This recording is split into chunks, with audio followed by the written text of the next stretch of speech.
Hello, this is Desiree Dubonnet, and I'm going to be talking to you about UFOs. You see, UFOs are real.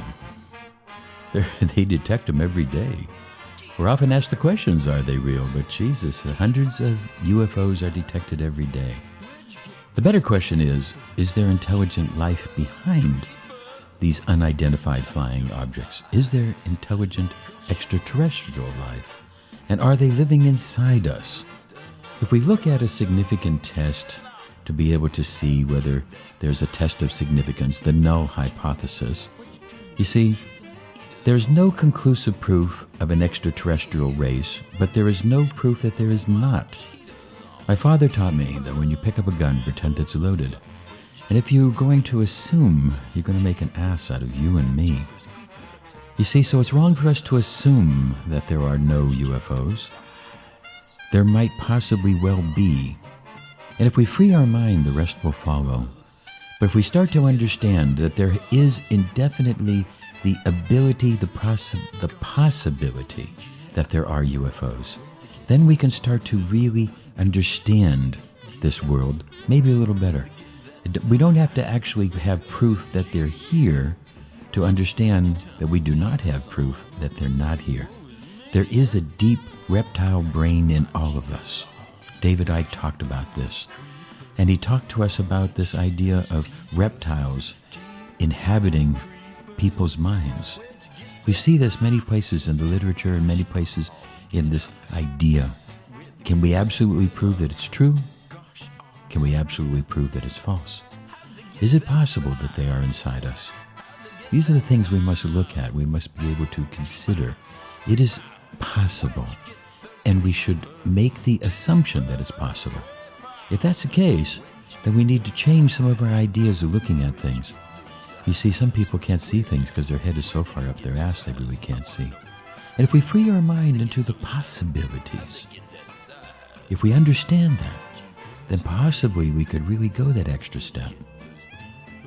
I've written the book and written the precept that there is a possibility of these lizard aliens. I've met them, discussed them. You can see this in the videos that I've made. You can see this in the movies, as all my movies have something about these lizards in them. And now let's look at something from the Canadian Prime Minister, who gives us his idea of this idea of truth.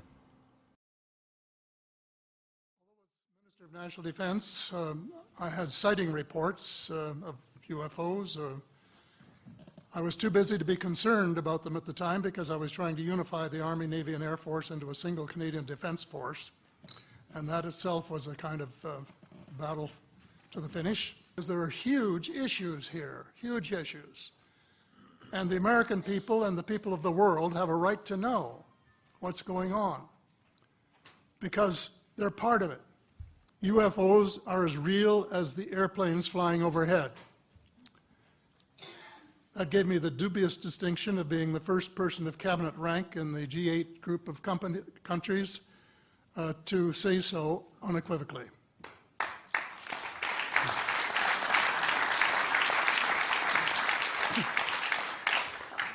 In the 1960s sometime, there was a flotilla of UFOs headed south that crossed into NATO territory in Europe. And the commander-in-chief of the Supreme Allied headquarters in Europe was naturally very shaken.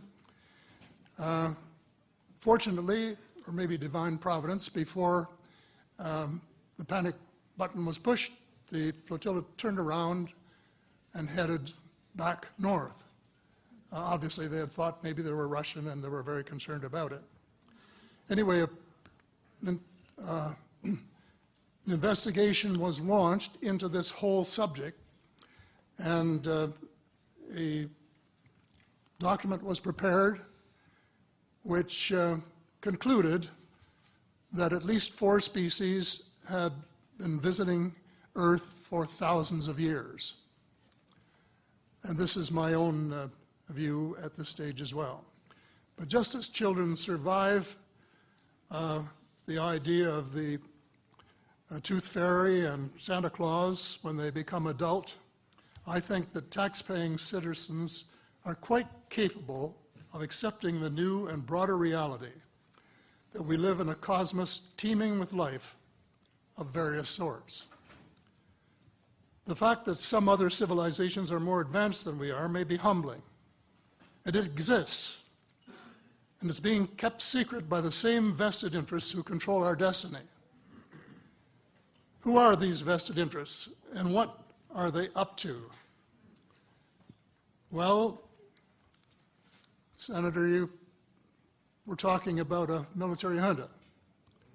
In my opinion, that is true, but I have broadened and deepened the definition to cabal, and the cabal comprises members of the Three Sisters: the Council on Foreign Relations, the Bilderbergers, and the Trilateral Commission, the International Banking Cartel, the Oil Cartel, members of various intelligence organizations, and select members of the military junta, who together have become a shadow government of not only the United States, but of much of the Western world.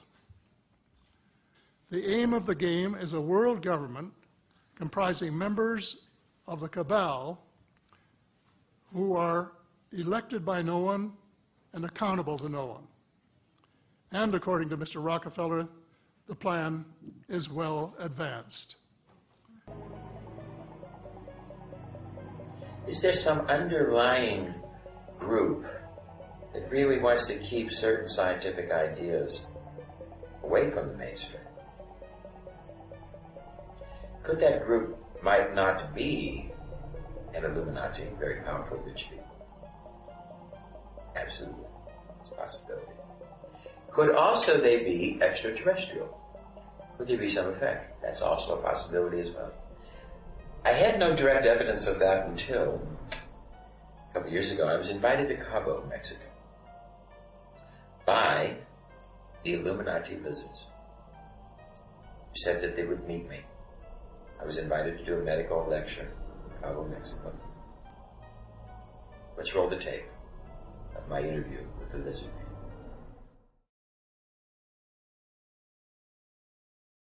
So tell me about the players.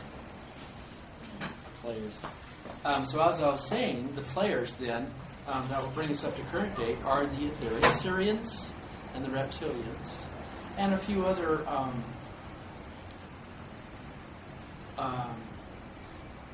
and another component which is led by Archangel Michael and I just wanted to say they're just masters of light. Okay, that balances out the polarity beam. Cool. And so we have this drama happening, and today on planet Earth we have a government, many governments, that they have in a way contracted with the etheric Syrians. Let's put it that way.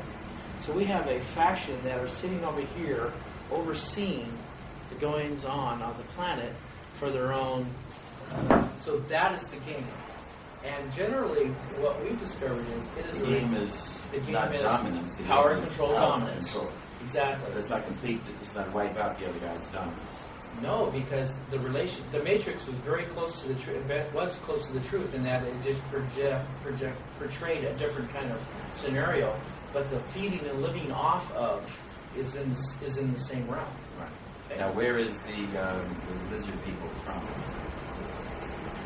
They're from all over. But essentially, Okay, but originally universal thing. they came from the Lyra system and then they've just filtered out Lyra, Lyra, because they have in their coding that the universe is theirs. Okay. What we've just seen is an incredible, very powerful man, very educated man, who has told us that it is indeed true that there are aliens among us. Have these aliens come from a different race, from beyond the stars, from in the stars, or from some type of race beneath the infinitesimal? It's hard to say, it's hard to know. But it is indeed possible. And if it is possible, we should not ignore the possibility. Because if they were to come to this race, if these aliens were to come to the planet Earth, this would be the best way for them to operate, to take over people. And if we look around and we see that what cigarettes do and what synthetic drugs do, and we see some of the unalterable functions around our world, then it becomes more than maybe just possible. In fact, as David Icke and other people have said, it becomes probable. We should never ignore the possibilities or the probabilities, and we should free our minds and recognize that unidentified flying objects exist there every day, everywhere. And much about an extraterrestrial intelligence has been seen and proven all over. We need to look at these things and recognize the possibilities. Desiree Dubonnet signing off.